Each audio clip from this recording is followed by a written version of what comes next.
આવો બેટા.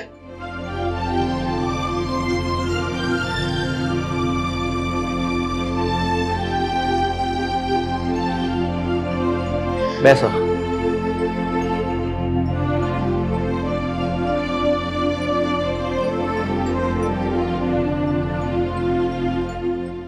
બેટા, હવેથી આ ઘર તમારું છે. આ ઘરમાં એવી રીતે જ રહેજો. સમજી શકું છું, જે સંતાનના મા બાપ વખત પહેલા એટલે કે સંતાનને અધવચ્ચે મૂકીને જાય તો એ સંતાન પર શું વીતતી હશે.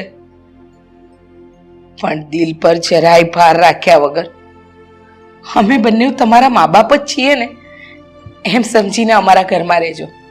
અને હવે આ ઘર તમારું જ છે. હા બેટા, હું અને તારા પપ્પા ગોવિંદભાઈ ખૂબ જ સારા મિત્રો હતા. એ આખી સોસાયટી જાણે છે. અને આજે ગોવિંદભાઈ હયાત નથી તો મારી પણ ફરજ બને છે ને એક બાપ તરીકે ફરજ નિભાવવાની. બસ બેટા, હવે રડશો નહીં. અમે બંને તમારા મમ્મી પપ્પાની ઉણપ નહીં આવવા દઈએ. શાંત થઈ જાઓ. બેટા છોડો આ બધું, પણ તું મને એક વાત કહે.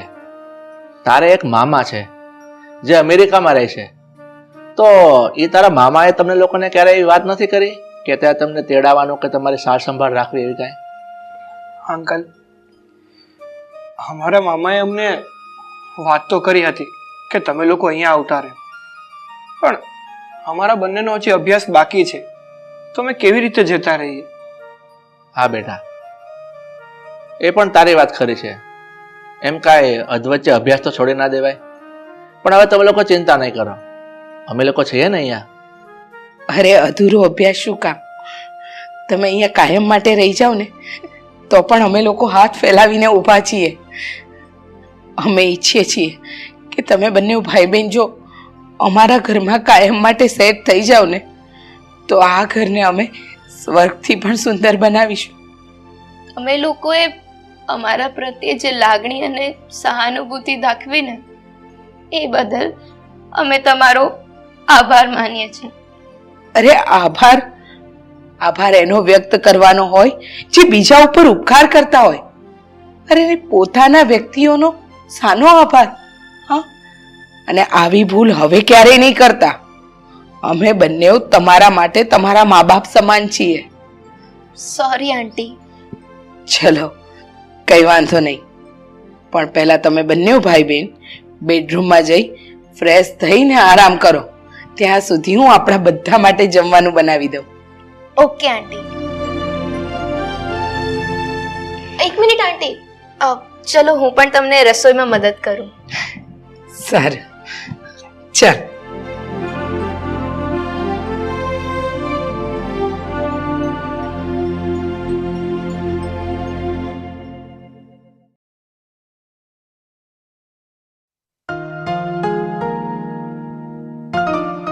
ભાઈ, આપણે કમનસીબ પણ કહેવાય અને નસીબવાળા પણ. એ કેવી રીતે? આટલી નાની ઉંમરમાં આપણો મા બાપનો છાયો છીનવાઈ ગયો એ આપણું કમનસીબ કહેવાય. અને આટલા સારા પાડોશી મળ્યા એ આપણું નસીબ કહેવાય. હાર્યા, તારી વાત એકદમ સાચી. આપણે બંને ભાગ્યશાળી તો ખરા, નહીતર મા બાપની હૂંફ અને પ્રેમ આપે કોણ?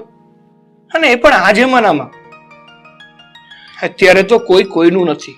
હા, આંસુ લૂછવા માટે ઘડી બે ઘડી લોકો તો આવે, પણ એ જ લોકો ઘડી બે ઘડી પછી આપણી ખબર પૂછવા પણ ન આવે. જ્યારે નરેશ અંકલ અને મીના આંટીએ તો તમામ ફરજો નિભાવી છે. જે પાડોશી ધર્મમાં આવે એ ફરજ તો નિભાવી જ છે, પણ સાથે સાથે મા બાપની ફરજ પણ નિભાવી છે. પણ આર્યા, આપણે આ લોકો ઉપર આમ બોજ બનીને ના રહેવાય. હા ભાઈ, હું પણ એમ જ વિચારું છું. જેમ બને ને એમ જલ્દી અહીંયાથી રજા લઈ લઈએ. હા, સારો મોકો મળે ને એટલે આપણે બંને અંકલ આંટી જોડે વાત કરી અને જલ્દીથી નીકળી જઈએ. સાચું કહું ને તો આ લોકોનો આપણા પ્રત્યેનો પ્રેમ અને લાગણી જોઈને મને આ ઘર છોડીને જવાની ઈચ્છા નથી થતી. આર્યા, સાચું કહું ને તો જેવું એ તને અનુભવ થાય છે ને એવો જ મને પણ અનુભવ થાય છે. પણ આ અંકલ આંટી આપણા પાડોશી છે અને પાડોશીના ઘરે આમ કેટલા દિવસ રહેવાય? અને હા ભાઈ, મેં આંટી જોડે આ વિશે વાત કરી હતી, પણ એમણે કહ્યું કે જો બીજી વાર આવી વાત કરી છે ને તો પછી મજા નહીં આવે. હા, લોકો કેટલા પ્રેમાળ છે, લોકો પ્રત્યે કેટલી બધી લાગણીઓ છે. વાણીમાં કેવી નરમાશ અને કેવો આદર છે. આપણે એમની જોડે વાત કરતા હોય ને તો એવું લાગે કે આપણે ઘરમાં નહીં પણ મંદિરમાં છીએ. હા ઉત્તમ. અને બીજી વાત કે અંકલ આંટીને કોઈ સંતાન ન હોવાથી એ આપણને બંનેને જ પોતાના સંતાન માની રહ્યા છે. એટલે જ તને કહું છું આર્યા, જ્યાં સુધી આપણને બીજે જવાનો મોકો ના મળે ને ત્યાં સુધી આપણે એ લોકોના સંતાન બનીને રહીએ. હા ભાઈ, ચોક્કસ. અરે આમાં તો શંકાને કોઈ સ્થાન જ નથી. ચલ હવે હું જાઉં અને આંટીને થોડી કામમાં મદદ કરું. હા ભાઈ, જા.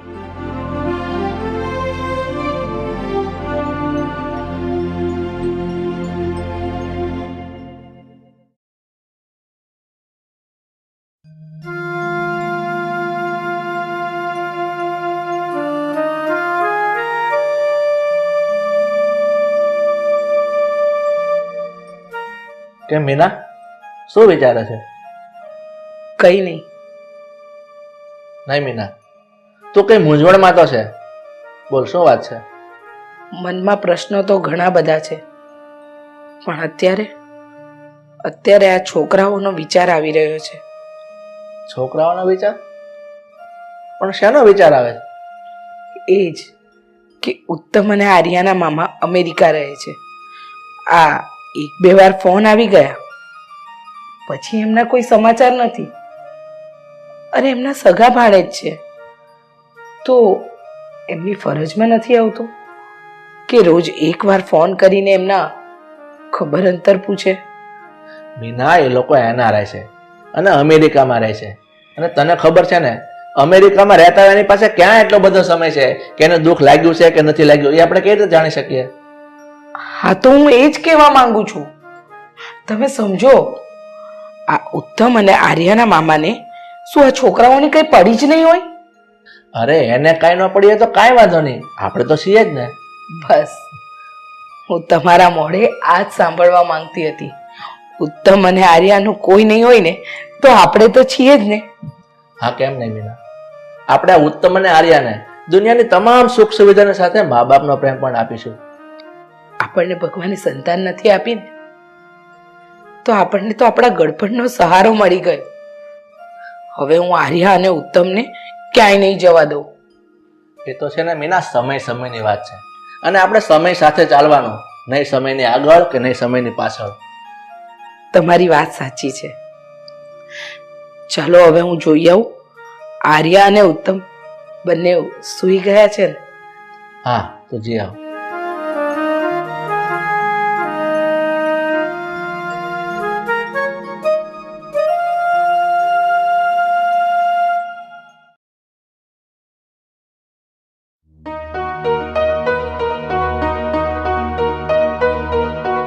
ભાઈ, હમણાં મામાનો ફોન આવ્યો હતો, એટલે હવે એમ સમજી લો કે 2-3 દિવસમાં એ આપણને લેવા આવી જશે.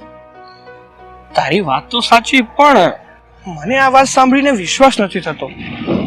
આમ તો મામા અત્યાર સુધી આપણને ક્યારેક ફોન કરતા હતા, પણ આમ સીધા લેવાની વાત કરી એટલે મને આમ અચરજ જેવું લાગે છે. હા ભાઈ, એ તો મને પણ લાગે છે, પણ હવે આપણે શું કરી શકવાના? અને એમ પણ આપણે છે ને આપણાના ઘરે જ સારા લાગીએ. આમ અંકલ આંટીને ત્યાં રહીએ છે તો લોકો શું વિચારતા હશે? આ તો અંકલ આંટીનું દિલ બહુ મોટું છે કે એ આપણને રાખે છે. હા આર્યા, એ વાત પછી કરી. પેલા બેસ તો ખરી.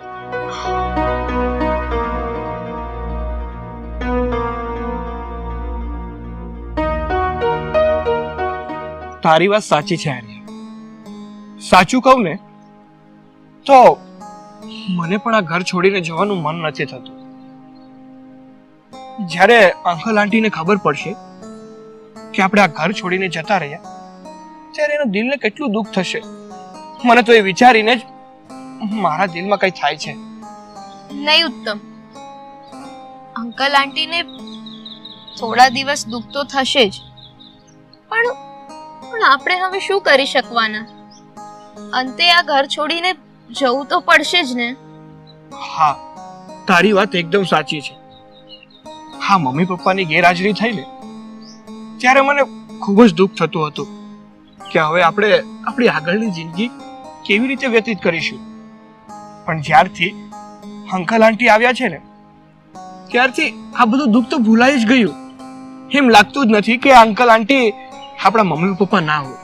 હું પણ છે ને આંટી પાસે જ્યારે જાઉં ને તો મને એવો આભાસ થાય કે જાણે એ મારા જ મમ્મી હોય, અને આંટી પણ મને પોતાની દીકરીની જેમ રાખે, જાણે એ જ મારા મમ્મી ન હોય, જાણે એ જ મારી જનેતા હોય. હાર્યા, દુઃખ અંકલ આંટીને પણ થશે અને દુઃખ આપણને પણ થશે, પણ અત્યારે હું આ વાતને સમય પર જ છોડી દેવા માંગુ છું. સમય આવશે ને ત્યારે બધું જોયું જશે. હા તો હવે એ બધું છોડ અને ચાલ આપણે ઘરે જઈએ. અંકલ આંટી આપણી રાહ જોતા હશે. હા, ચાલ.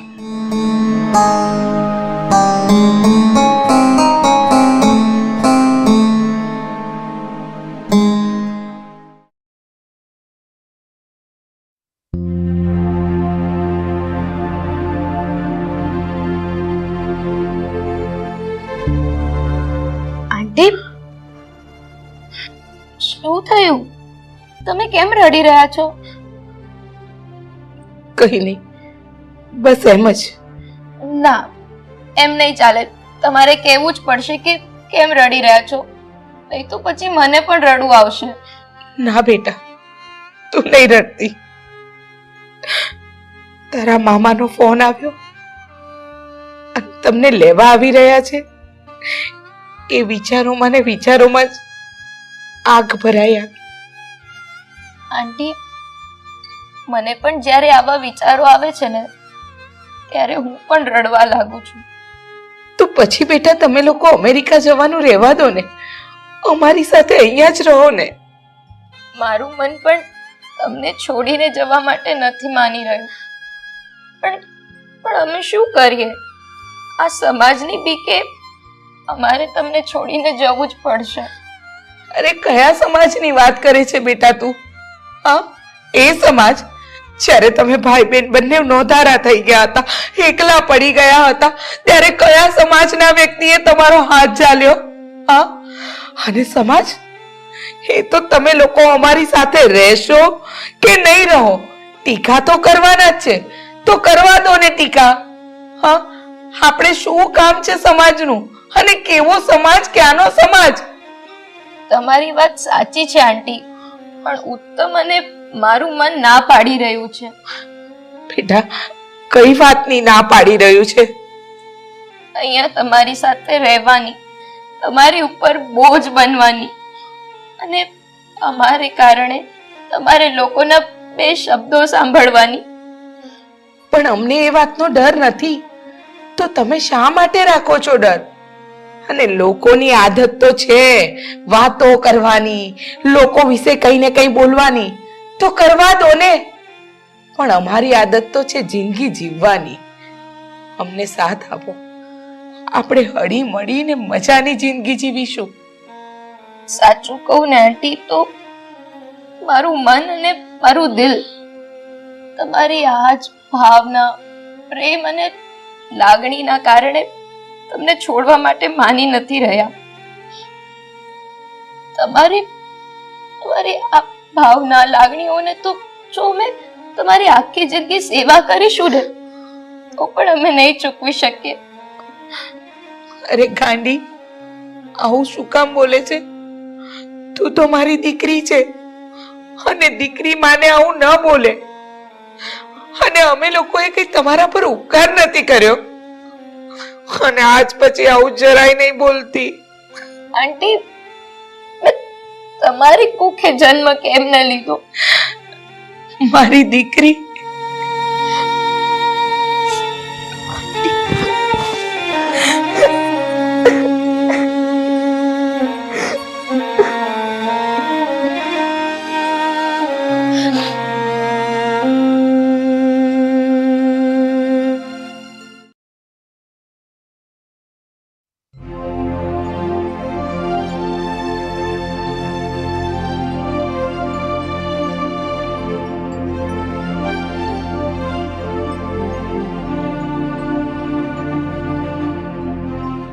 મીનાબેન, નરેશભાઈ, તમે બંનેએ મારા ભાણેજને સાચવા એનું ધ્યાન રાખ્યું તે બદલ હું તમારો ખૂબ ખૂબ આભાર માનું છું. અરે આમાં ઉપકાર શેનો? અમારી ફરજમાં આવતું હતું એ અમે તો કર્યું. જો અમારાથી કોઈ કચાશ રહી ગઈ હોય ને તો અમને માફ કરજો. હા ભાઈ, આ ઉત્તમ અને આર્યાના સાચા સગા તો તમે છો અને અમે તો ફક્ત પડોશી છીએ. અને એક પડોશીના ધર્મમાં જે આવે ને, ફક્ત એ જ અમે નિભાવ્યું છે. અને હું તો એમ કહું છું, આ બે દીકરા દીકરીઓ અમે એવું ઈચ્છીએ છીએ કે અમને છોડીને ક્યાંય ન જાય અને કાયમ અમારી પાસે રહે. અરે એવું ના બોલો તમે. આ ઉત્તમ અને આર્યાનું તમે લોકોએ જેટલું ધ્યાન રાખ્યું છે ને એટલું કોઈ સગો પણ ન રાખી શકે. એટલે હું ફરીથી બે હાથ જોડીને તમારી માફી માંગુ છું અને અમને રજા આપો, કારણ કે 2 કલાક પછી અમારે એરપોર્ટ પહોંચવાનું છે. અરે બેટા, આપણને મોડું થાય છે, સામાન લઈ આવ બેટા. જા.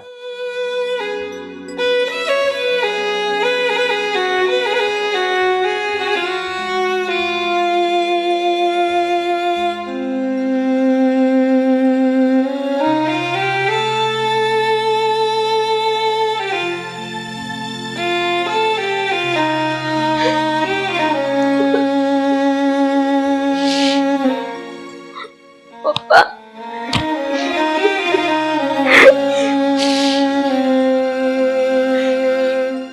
આશીર્વાદ લઈ લે બેટા.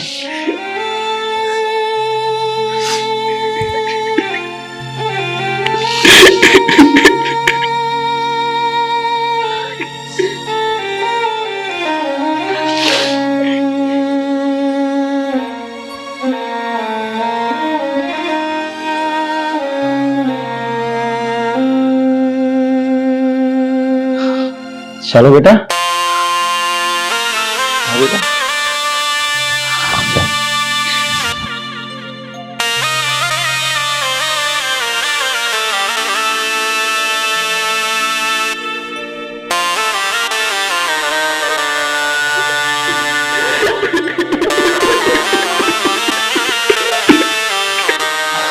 નહીં બેટા,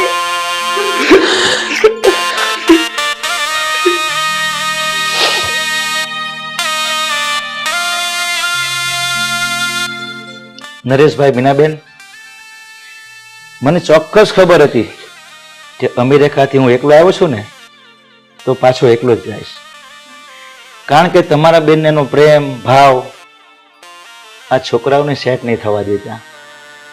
એટલે આજથી મારા બંને ભાણેજની તમને તમામ જવાબદારી સોંપું છું.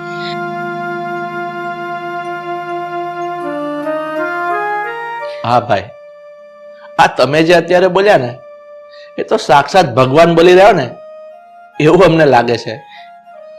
હા ભાઈ, તમે તો મારા પાલવમાં અપાર ખુશી નાખીને જઈ રહ્યા છો. તમારો ખૂબ ખૂબ આભાર.